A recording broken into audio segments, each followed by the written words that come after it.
अब हम चलते हैं, स्टार्ट करते हैं धारा 34 की, धारा 34 की, जो कि बहुत इंपॉर्टेंट है। धारा 34 काफी इंपॉर्टेंट है, इसे आप देख लेना सही से। ये कहता है सामान्य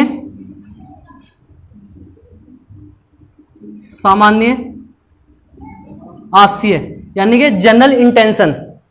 ये कहता है जनरल इंटेंशन में, अगर मैं आपको थोड़ा सा बता दूं, इसमें सामान्य आशय से यहां पर मतलब है, अगर कोई भी क्राइम होता है और उसमें 5 लोग या 3 लोग या 6 लोग इंक्लूड हैं और सभी का सामान्य इंटेंशन है, यानी कि एक ही जैसी सोच है सभी की।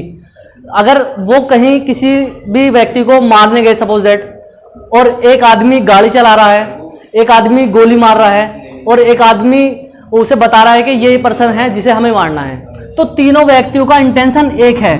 तो अगर गोली मारने वाले व्यक्ति को जो पनिशमेंट मिलेगी सेम गाड़ी चलाने वाले को मिलेगी, सेम उसको नाम बताने वाले को मिलेगी। तो ये सामान्य आशय में आता है हमारा कि एक ऐसा इंटेंशन जो 5 लोग 10 लोग या 20 लोग जितने भी लोग होंगे और उसको सबका एक ही आशय हुआ किसी को क्षति पहुंचाना, तो उसमें 5 लोगों को या 10 लोगों को जितने भी इंक्लूड होंगे सभी लोगों को उसी के अकॉर्डिंग जो एक को पनिशमेंट किया जाएगा वही सेम सभी को पनिशमेंट किया जाएगा।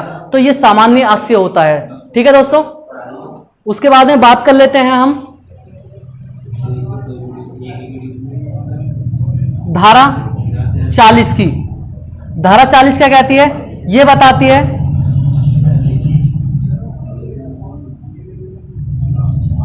ऑफेंस, यानी कि अपराध के बारे में बताती है। दोस्तों धारा 40 अपराध के बारे में बताती है, और अपराध करने के लिए, किसी भी अपराध करने के लिए हमारी आईपीसी में कहा गया है, जब भी कोई अपराध होगा उसको अपराध तब माना जाएगा जब उसमें कुछ तत्व होंगे, एलिमेंट होंगे। यानी कि अगर हम इनकी बात करें, इनके तत्व की बात करें, अपराध के तत्व की बात करें, तो सबसे पहले ह्यूमन बॉडी होनी चाहिए, यानी कि मानव शरीर होना चाहिए, मानव शरीर होना चाहिए, आशय होना चाहिए, यानी कि इंटेंशन होनी चाहिए, इंटेंशन होनी चाहिए, और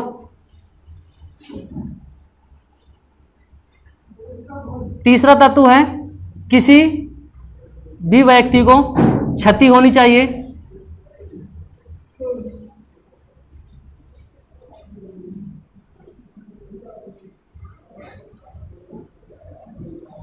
किसी भी व्यक्ति को क्षति होनी चाहिए। हालांकि मैंने आपको पहले बताया था, इंट्रोडक्शन जिस दिन दिया था मैंने आपको, कि अपराध के लिए ये तत्व जरूरी है, लेकिन ऐसे बहुत सारे अपराध होते हैं जिनमें ये तत्व नहीं भी होते। यानी कि अगर मैं बात करूं किसी को क्षति पहुंचाने की, क्षति पहुंचाने में मैंने आपको बताया था कि अगर क्षति नहीं भी पहुंच रही है तब भी बहुत सारे ऐसे अपराध होते हैं जो वो अपराध की श्रेणी में आते हैं। जैसे कि मैंने आपको बताया था दोस्तों, याद होगा आपको धारा 121 के बारे में, यानी कि षड्यंत्र, यानी कि भारत सरकार के विरुद्ध एक तरह से षड्यंत्र करने के मामले में उन्हें गिरफ्तार किया जा सकता है। यह मैंने आपको बताया था धारा 399 में, यानी कि धारा 399 कहती है डकैती की तैयारी करना, यानी कि उनके पास ऐसे आर्म्स, यानी कि ऐसे हथियार हों जो वो डकैती की प्रिपरेशन कर रहे हों और 5 से अधिक व्यक्ति वहां पर इकट्ठे हुए हों। तो हम कह सकते हैं कि इन प्रिपरेशन में भी किसी व्यक्ति को उन्होंने क्षति नहीं पहुंचाई है, लेकिन फिर भी वो ऑफेंस होता है, अपराध होता है। ठीक है दोस्तों, तो ये ऑफेंस में ये तत्व होने जरूरी है, लेकिन अगर कहीं कहीं नहीं भी होते तो तब भी क्राइम माना जाता है उसे। ठीक है, धारा 41 की बात कर लेते हैं। धारा 41 क्या कहती है? विशेष विधि।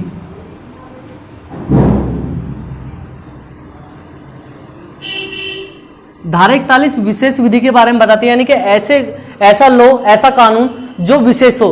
यानी कि अगर हम आईपीसी सीआरपीसी की बात करें तो ये विशेष नहीं है, ये तो पूरे देश में लागू होती है। लेकिन हम बात करें कि आईटी एक्ट, आईटी एक्ट एक ऐसा एक्ट होता है सिर्फ केवल और केवल इंफॉर्मेशन टेक्नोलॉजी की बात करता है। तो ऐसे एक्ट जो केवल एक ही पर्टिकुलर सब्जेक्ट पे बने हो उन्हें विशेष विधि कहते हैं। ना कि हमारे बहुत सारे कानून ऐसे होते हैं पूरे देश में लागू होते हैं, तो पूरे देश वाले कानून यहाँ पे नहीं होंगे। विशेष विधि ऐसी विधि होती है जो केवल एक पर्टिकुलर एरिया में ही लागू होती हैं, तो उन्हें विशेष विधि कहते हैं दोस्तों।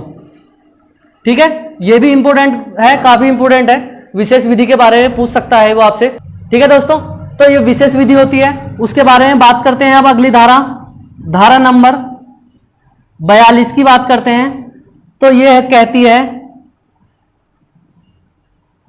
स्थानीय विधि, यानी कि लोकल लॉ, ऐसा लॉ जो केवल लोकल बेस पे ही, यानी कि बात हो जाती है अगर कोई भी हमारा एक ऐसा कानून है जो पूरे देश में लागू होता है, वो तो इसमें इंक्लूड नहीं होता। लेकिन अगर हम बात करें जैसे उत्तर प्रदेश जमींदार अधिनियम के बारे में बात करें, या उत्तर प्रदेश का और बहुत सारे कानून होते हैं जो केवल उत्तर प्रदेश जमींदारी अधिनियम के अलावा और भी ऐसे कानून हैं जो इसके अंतर्गत आते हैं, या एमपी अपने लिए कोई अलग कानून बना ले, दिल्ली अपने लिए अलग कानून बना लेते, तो वो सब स्थानीय विधि के अंदर आते हैं। ठीक है दोस्तों, उसके बाद में बात करते हैं हम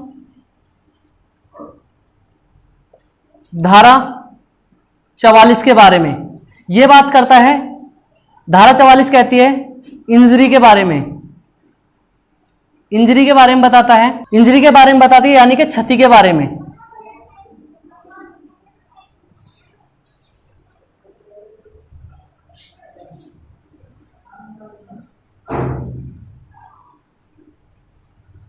दोस्तों इसके एलिमेंट में थोड़े से ऊपर लिख रहा हूं, ठीक है।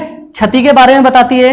अब क्षति में क्या होता है, क्षति में बहुत सारे तत्व हो सकते हैं, जैसे कि क्षति में बहुत सारे तत्व होते हैं। जैसे एक बात मैं बताऊं आपको, किसी आदमी का शरीर हो सकता है, यानी कि बॉडी हो सकती है, बॉडी को क्षति पहुंचा सकता है कोई मेंटली टॉर्चर कर सकता है, यानी कि माइंड हो सकता है,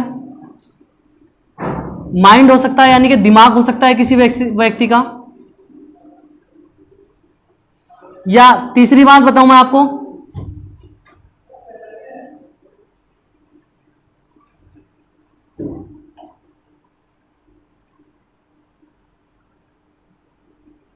ख्याति होती है, यानी कि उसकी रेपुटेशन को हर्ट कर सकता है।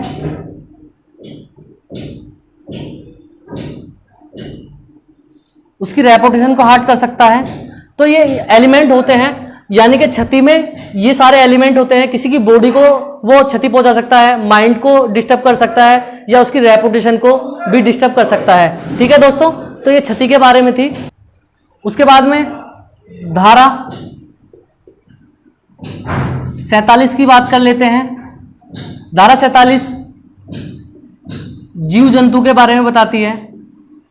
जीव जंतु यानी कि ह्यूमन बॉडी को छोड़ के, यानी कि मानव शरीर को छोड़ के जो भी केस होगा, यानी कि किसी भी पक्षी हो या जानवर हो या और कोई ऐसी चीज हो, जैसे मछली, व्हेल मछली हो, या कुछ भी कोई भी मछली हो, या किसी भी और जानवर की हो, सभी जीव जंतु के अकॉर्डिंग आते हैं। यानी कि जीव जंतु में उसे रखा जाता है। केवल ह्यूमन बॉडी को छोड़ के सभी जीव जंतु में होते हैं हमारे आईपीसी के अकॉर्डिंग।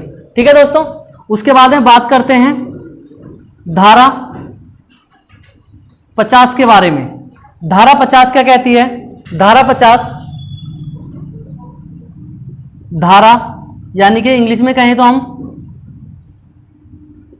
सेक्शन की परिभाषा को